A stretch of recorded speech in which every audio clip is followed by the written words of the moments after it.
Assalamualaikum. Bertemu lagi di channel ini bersama Kang Dagol. Kita lanjutkan dongeng Raga Sukma di season yang pertama. Kali ini di episode ke-34. Di episode sebelumnya kita masih menceritakan tentang Raga Sukma yang berada di dimensi Jagasukma ya. Kemudian dia menitis ke Ki Jaladri. Apa yang sebenarnya terjadi? Ayo, mangga orang teraskeun. Cara ketan.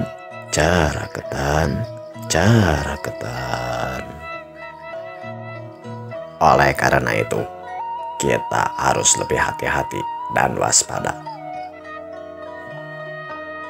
Ayo, cepat, waspada.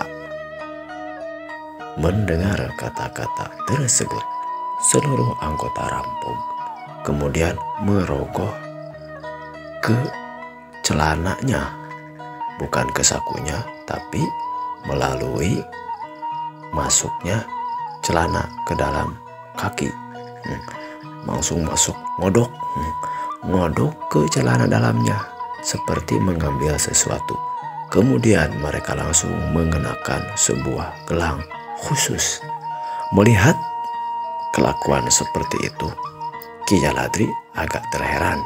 Rupanya ada beberapa hal yang belum dia ketahui, terutama dengan kata sandi, waspada, dan apa yang akan dilakukan. Itu adalah ciri ataupun komando untuk memeriksa apakah ada yang menyamar atau tidak di dalam kelompok mereka. Karena hal inilah, kemudian semua anggota rampung mengangkatkan tangan sambil menunjukkan gelang identitas mereka. Sedangkan Ki Jaladri yang memang belum menyadari hal tersebut, dia hanya menjauh dari anggota kelompok yang lain. Sepertinya dia sedang siap-siap untuk menghadapi segala kemungkinan. Dalam pikirannya, waduh, ternyata ada sesuatu yang tidak aku ketahui. Aku harus lebih waspada. Pasti mereka akan menyadari bahwa aku tidak memiliki gelang yang sama dengan mereka. Benar-benar agak ceroboh kok. Agak ceroboh ini. Melihat ada anggota yang lain menjauh dari perkumpulan tersebut sambil mundur, Ki Odoy ataupun kaki tangan kanan Ki Kucubung kemudian langsung memberikan komando. Ada penyusup. Sambil menunjuk ke arah Ki Jaladri. Dengan segera, anggota kelompok yang lain tidak memandang apa-apa lagi, langsung mengambil senjata masing-masing. Yang sudah ada langsung menghunus golok, yang belum langsung mengambil senjata yang paling dekat, langsung mereka mengepung Ki Jaladri.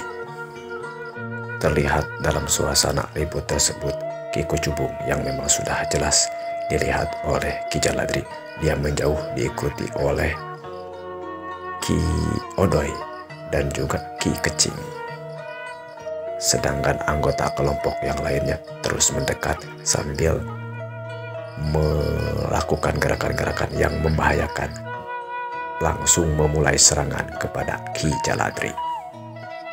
Dalam suasana seperti itu, Ki Jaladri dengan gerakan lompat mundur ke belakang, kemudian dirogohnya saku tempat senjata-senjatanya berada, senjata-senjata kecil yang memang selalu dia bawa. Pisau kecil, kemudian shuriken. Shuriken ini yang belum tahu istilahnya ya. Silakan dicari. Shuriken seperti ninja ini. Dan juga batu-batu senjata kecil lainnya kemudian dilemparkan ke arah para rampung tersebut. Tentu saja para rampung tidak sempat menghindari gerakan pisau-pisau dan senjata kecil yang dilemparkan Ki Jaladri, beberapa orang langsung rubuh. Cat, cat, cat, Beriringan dengan pertarungan tersebut, gemuruh datang di sekitar ruangan tersebut seperti ada gempa bumi. Ledakan terdengar cukup memekakan telinga, memenuhi, menggaung di ruangan guha yang tidak terlalu luas tersebut. Rupanya Ki Kucubung dengan rekan-rekannya yang lain sepakat untuk menghancurkan lubang guha, sedangkan mereka langsung pergi keluar menjauh tempat tersebut. Menyadari hal tersebut, Ki Jaladri dengan segera membuat gerakan-gerakan silat ataupun ilmu kanuragan yang cukup tinggi. Dilumpuhkannya sebagian anggota perampok yang belum mendapatkan serangan. Dengan seketika dia melumpuhkannya. Beberapa orang perampok yang tidak lebih dari 10 orang tersebut semuanya terkapar, pingsan, tidak sadarkan diri. Namun ketika dia melihat lubang guha untuk mengarah ke arah jalan keluar sudah tertutup, sepertinya memang mereka sengaja mengurung Ki Jaladri dan anggota yang lainnya agar tetap berada di tempat tersebut. Ki Jaladri segera mengambil beberapa alat perkakas seperti cangkul atau hal lain sebagainya untuk menggali lubang agar dia bisa keluar dari tempat tersebut. Namun dengan cepat dan memang sudah berpengalaman untuk menghadapi hal-hal yang demikian, tidak berapa lama Ki Jaladri sudah mampu keluar.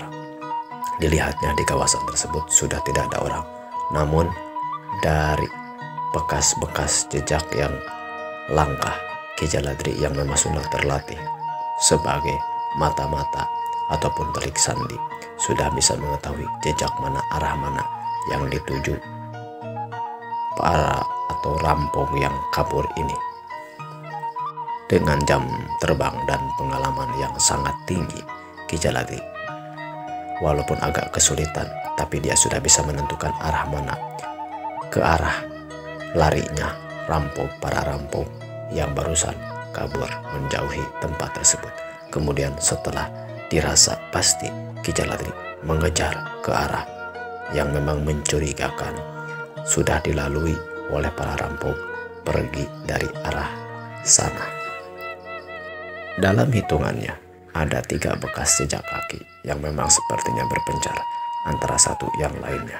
Ketika Ki Jaladri menelusuri jejak yang sebelah kiri, dari kejauhan dia lihat orang-orang sedang menuju ke arahnya. Wah, sepertinya ini bukan arah si ketua rampok, ini justru ke arah para rampok yang lain untuk membantu. Baiklah kalau begitu, aku akan ke arah tengah ataupun ke arah kanan. Diambilnya arah kanan, dan di arah kanan pun terlihat ada beberapa gerakan menuju ke arah persembunyian ketua rampok ataupun ketua rampok Ki Kucubung. Sepertinya arah tengah pun masih salah, otomatis arah depan yang paling kiri ini. Baiklah. Ki Jaladri dengan gerakan cepat dengan lari bisa langsung menyusul ke arah mana arah lari orang yang dimaksud olehnya tersebut. Arah kanan kemudian dia susuri. Makin jauh, makin terlihat, makin jelas bahwa yang dia kejar tepat, yaitu arah di mana larinya Ki Kucubung.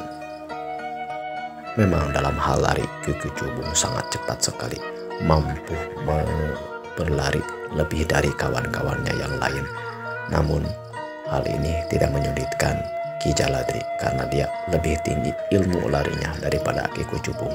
Namun karena niatnya memang untuk mencari jejak kemana arah Ki Kucubung untuk lari, dia mengatur jarak sehingga Ki Kucubung tidak benar-benar terkejar, tapi dalam jangkauan tetap bisa diawasi oleh Ki Jaladri. Beberapa saat anggota rampok yang mengejar Ki Jaladri sudah tidak terlihat karena memang larinya Ki Kucubung sangat cepat sekali. Ki Jaladri pun tentu saja bisa mengimbangi larinya Ki Kucubung. Bahkan dia bisa mengikuti seolah-olah Ki Kucubung tidak menyadari bahwa dia sedang dikejar oleh Ki Jaladri. Dari arah Ki Kucubung berlari tersebut, dia melihat ada gerakan-gerakan dari tumbuhan yang sepertinya sedang menuju ke arah tempat persembunyian Ki Kucubung. Dia menyadari mungkin orang anggota yang lain dari arah sini pun ada anggota kelompok rampok yang ingin membantu Ki Kucubung. Namun menyadari hal tersebut, Ki Jaladri segera bersembunyi dan mampu menjauhkan dirinya dari jangkauan pandangan orang-orang ataupun anggota rampok yang sedang menuju ke tempat arah persembunyian Ki Kucubung. Jadi Ki Jaladri mampu bersembunyi walaupun ada anggota rampok yang akan menyerang ataupun mengarah kepada tempat persembunyian Ki Kucubung tersebut. Jadi dia tetap mengejar sambil menghindari supaya tidak ketahuan, gitu ya.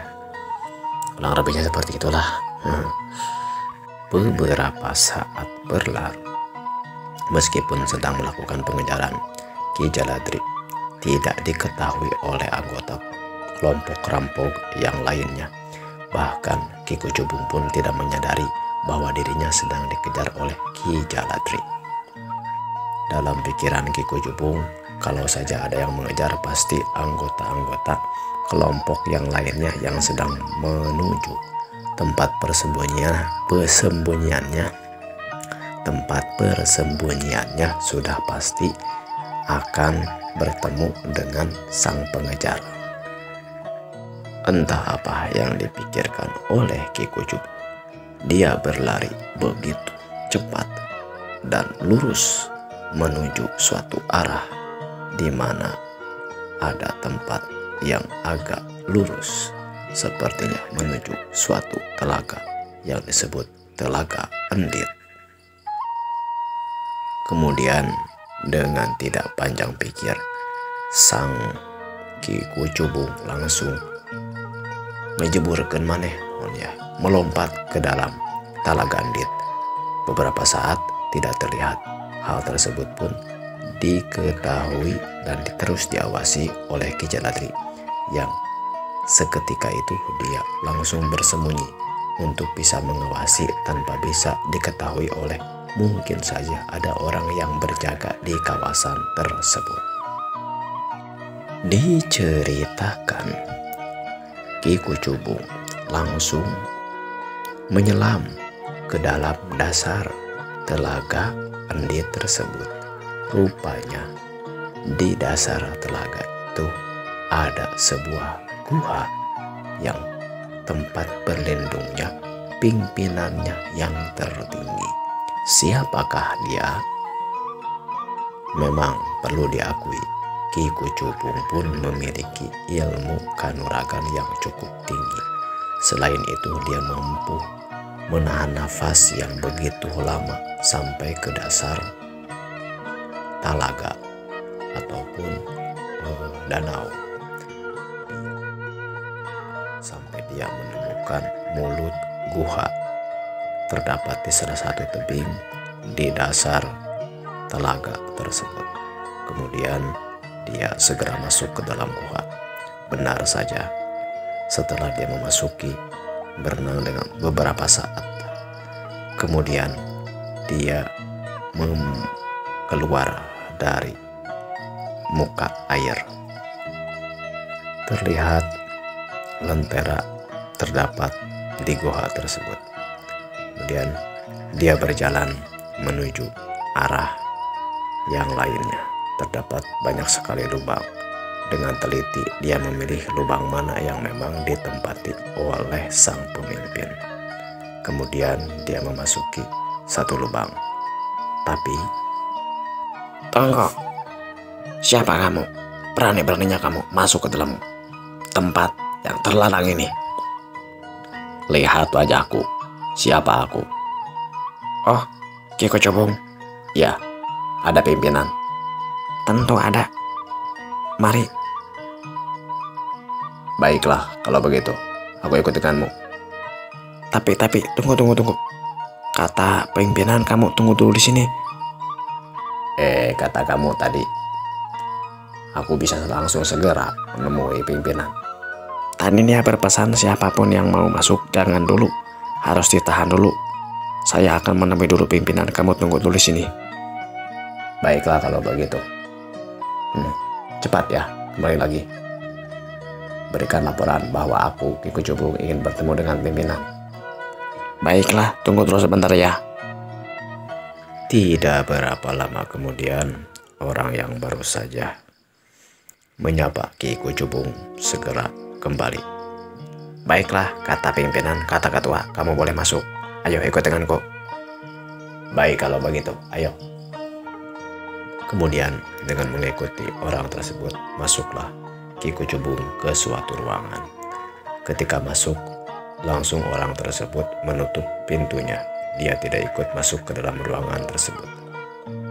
Tidak berapa lama kemudian, datanglah seseorang yang tingginya tidak terlalu tinggi, namun memiliki tubuh yang gempal. Seketika itu, dia melemparkan sesuatu benda keras yang sangat cepat sekali. Tepat mengenai perut Ki Kucubung. Ki Kucubung langsung terhenyuk, menahan rasa sakit sampai dia berlutut, dan hampir-hampir saja dia tidak sadarkan diri. Ceroboh, kenapa kamu datang kemari? Kamu pikir kamu bisa seenaknya masuk ke sini? Dasar kamu ceroboh. Kamu apakah tidak memperhatikan apa yang sering aku katakan? Jangan sekali-kali kamu kabur ke tempatku. Kamu bla bla. Dua hantaman tepat mengenai pipi kiri dan pipi kanan Ki Kucubung. Maafkan saya, Ki Picung. Saya tidak bisa berpikir. Saya takut, Ki Picung. Dasar beui kamu tidak berpikir. Satu tendangan menerpa lagi tepat di dada Ki Kucubung, sampai Ki Kucubung tercengkang dan tidak sadarkan diri. Tidak berapa lama kemudian, cukup lama sebenarnya, Ki Kucubung pingsan. Salah seorang yang mungkin orang yang tadi menyapa Ki Kucubung menyadarkan Ki Kucubung dari pingsannya.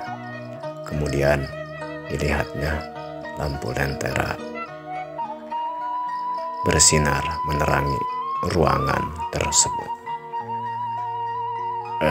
Di mana Ki Picung? Apakah dia masih berada di tempat ini? Tidak, dia sekarang tidak berada di tempat ini. Dia sudah pergi. Katanya, Anda ceroboh. Dan tempat ini sudah tidak aman lagi. Memangnya ada apa? Sampai-sampai Ki Picung marah seperti itu kepadamu. Kamu ini sudah pingsan hampir 1 jam. Aduh, entahlah. Aku tidak bisa berpikir. Aku hanya merasa takut. Merasa takut oleh hantu. Masa ada hantu? Kan kamu juga sudah tahu tidak ada orang yang mati dengan hantu. Kamu ini ada apa-apa? Ada-ada aja ini. Kamu tidak tahu yang sebenarnya. Aduh, mana Ki Picung sebenarnya? Dia sepertinya pergi ke tempat yang lain. Saya juga tidak tahu. Tapi kata beliau, kamu harus menceritakan apa yang terjadi kepadaku. Nanti aku bisa menceritakannya kepada Ki Picung. Tempat persembunyianku ada yang menyerang. Aku pun tidak bisa menghadapinya. Gerakannya mirip sekali dengan gerakan Ki Picung. Dia hanya melemparkan benda-benda seperti pisau atau benda-benda keras untuk melawan kami. Semua anggota anak buahku yang di satu tempat persembunyian sudah lumpuh. Aku kira anggota-anggota yang lainnya bisa mencegat dia. Jadi aku segera pergi ke sini. Kamu salah. Ada penjaga yang mengatakan bahwa kamu dikejar. Oh, pantas Ki Picung langsung memberikan aku pelajaran. Ya, memang aku ceroboh. Kalau begitu, aduh, tempat ini juga sudah tidak aman lagi. Bagaimana? Apa yang harus kita lakukan? Sebaiknya kita tinggal dulu di sini. Mungkin nanti akan ada penjaga di luar yang memberitahu kita apakah sang pengejar tadi yang mengejarmu itu sudah pergi ataupun masih bertahan. Sementara aku mendapatkan informasi di luar masih berbahaya. Sepertinya orang tersebut masih berada di kawasan Talaga Andit ini.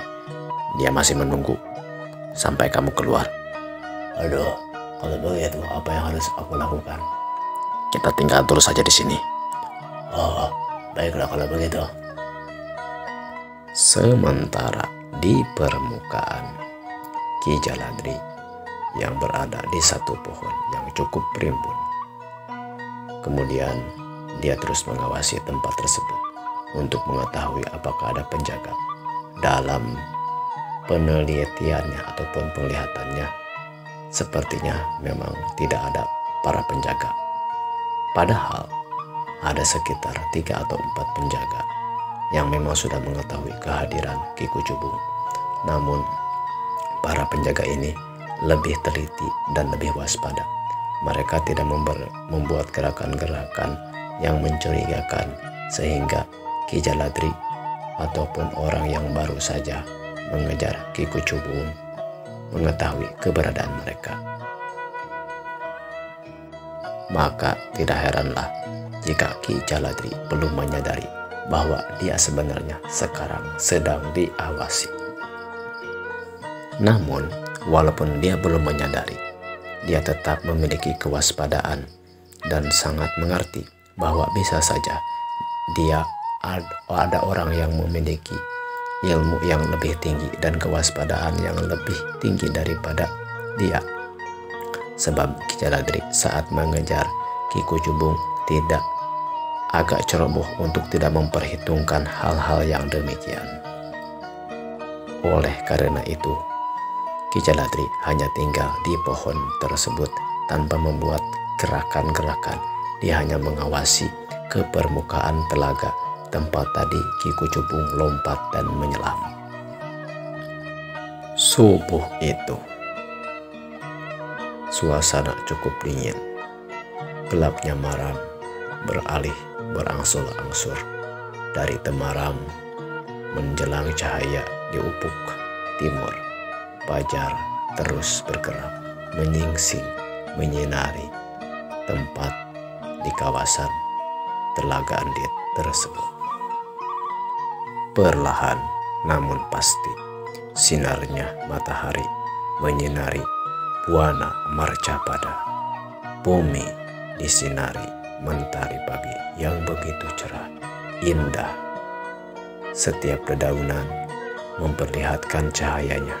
Riak-riak air terkena cahaya matahari menambah keindahan suasana di pagi itu.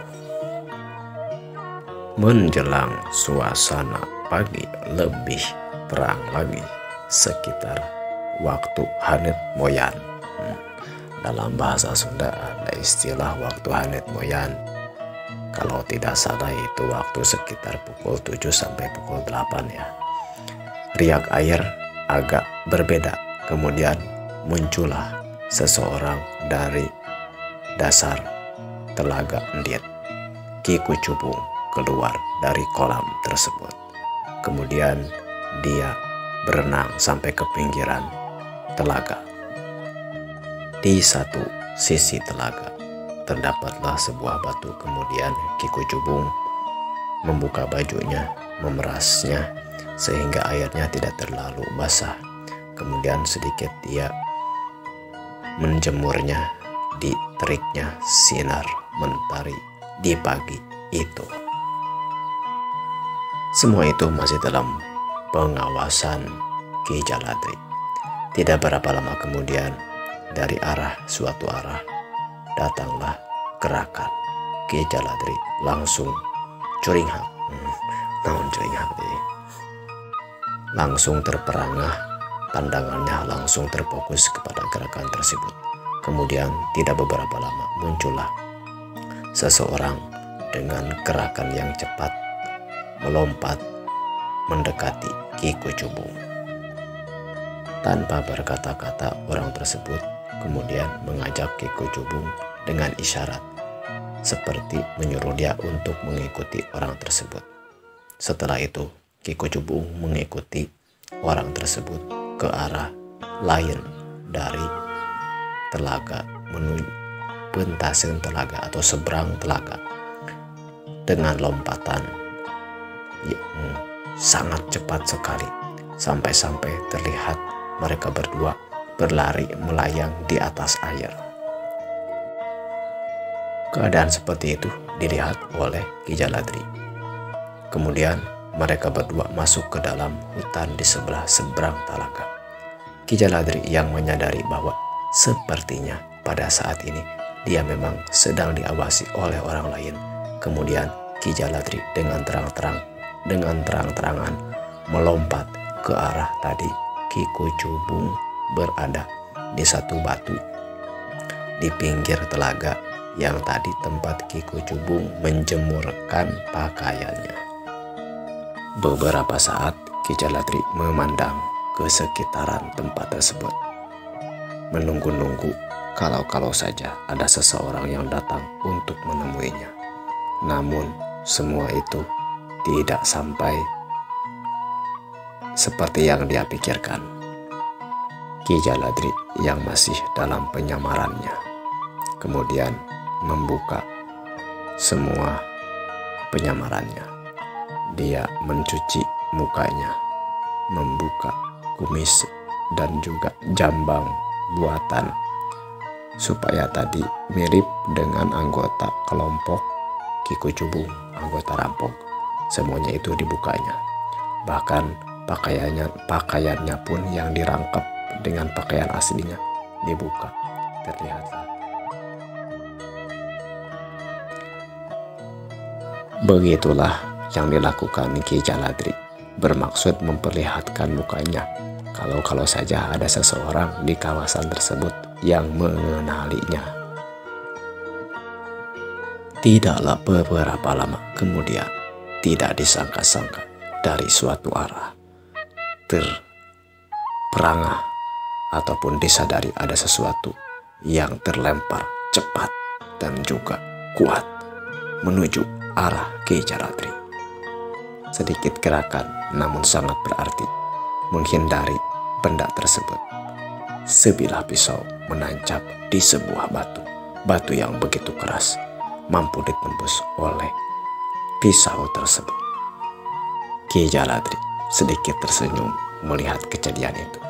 Kemudian dia memandang di mana arah asal pisau tersebut terlempar. Kemudian Ki Jaladri bertolak pinggang sambil berkata dengan agak keras, "Tidak semua orang mampu melakukan hal ini. Hanya 3 orang, mungkin lebih, tapi yang aku ketahui hanya 3 orang saja. Aku dan kedua rekanku. Mungkin kamu salah satu di antaranya. Sudah, tunjukkan saja wajahmu. Mari kita berbicara baik-baik."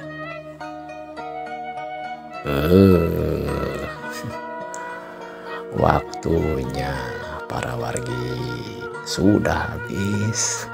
Bisa disambung lagi tapi ya, disambung lagi di episode berikutnya. Terima kasih yang sudah subscribe, yang sudah like ataupun yang komen. Yang belum diantos ku Kang Dagol, berikan Kang Dagol dukungan dan semangat agar cerita ini tetap terus dilanjutkan. Tapi insya Allah ku Kang Dagol tetap akan dilanjutkan. Kita hitung-hitung hiburan ya, itu saja. Semoga kita bertemu lagi, dan harus bertemu lagi. Wilujeng patepang deui, permios.